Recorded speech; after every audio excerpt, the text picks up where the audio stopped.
Hey everybody, this is Jeffrey Powers, and you are on the Ustream channel for Geekazine, or Geekazine's Ustream channel, found at ustream.tv/channel/Geekazine, or live.geekazine.com.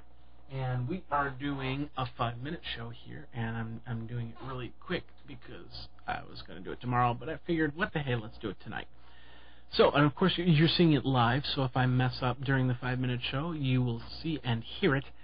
Hopefully I won't mess up too much here.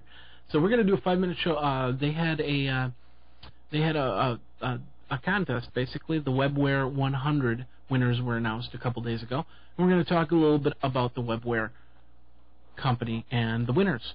So sit back and enjoy. And, of course, if you have any questions, 608-205-4378 or geekazine@gmail.com. So here we go. Just check some levels here. Check 1, check 2, check 3, check 4. Looks good.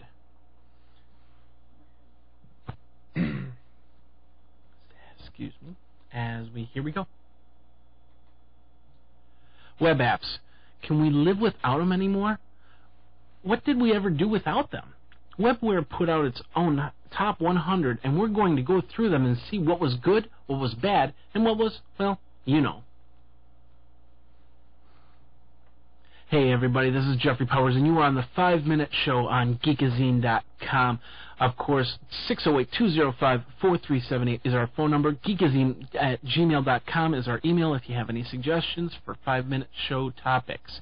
We are a proud member of the Tech Podcast Network, found at techpodcast.com, and we are also sponsored by GoToMeeting. Go to www.gotomeeting.com/techpodcasts for a 30-day free trial, no credit card required. You know, Webware is a site dedicated to watching what's popping up on the Internet.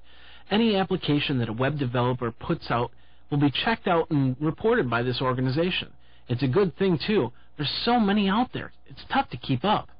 On April 21st, Webware put out the list of top 100 apps.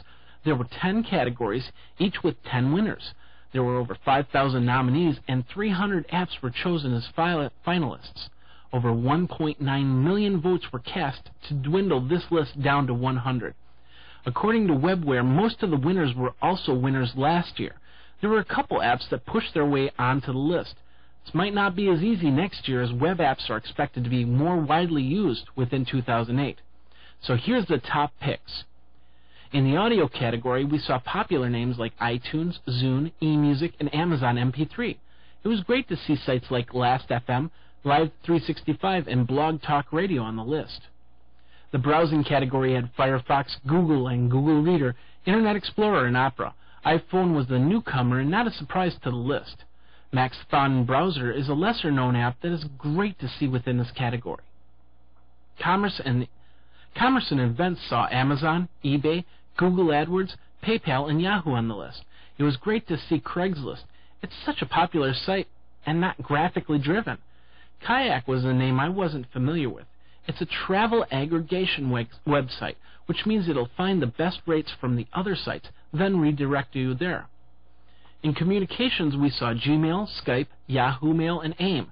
Nebo is a multi-network IM platform that lets you chat between AOL Instant Messenger, Yahoo, Google, and MSN. Pigeon is also a multi-IM site. And Uvu is a chat and video site. Too bad Twitter or Friend Feed didn't make this list.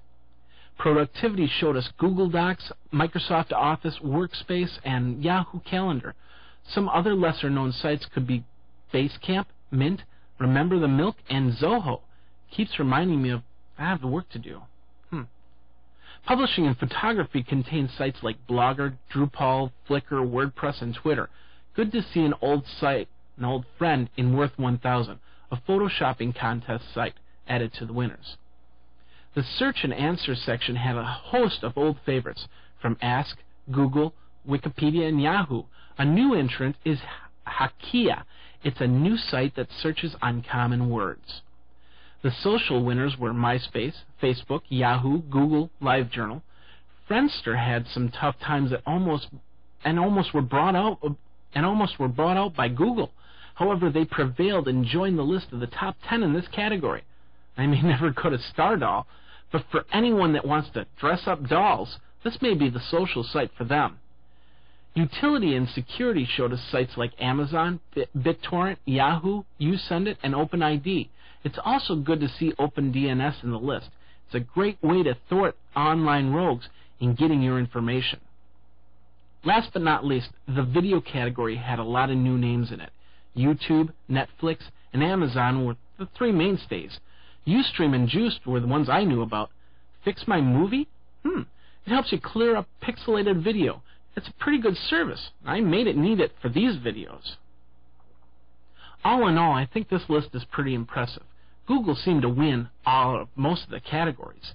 And like I said earlier, it's too bad to not see sites like FriendFeed not on the list. Pounce is another site I could think of that could have made this list. But there's always next year, and it will always be a competition to look forward to. For the 5-Minute Show, my name is Jeffrey Powers, www.geekazine.com. Thanks a lot for listening.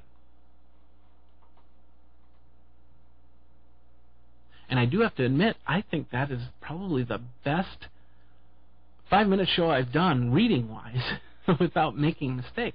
I did make a couple mistakes, and of course you got to see them live here on Ustream.tv. Of course, one of the Webware 100 winners, so I congratulate Ustream.tv for that. And I thank you for the time for letting me post my videos up on Ustream.tv. So anyway, my name is Jeffrey Powers, www.geekazine.com, 608-205-4378, or geekazine@gmail.com if you want to get a hold of me. Thanks a lot for watching. Take care.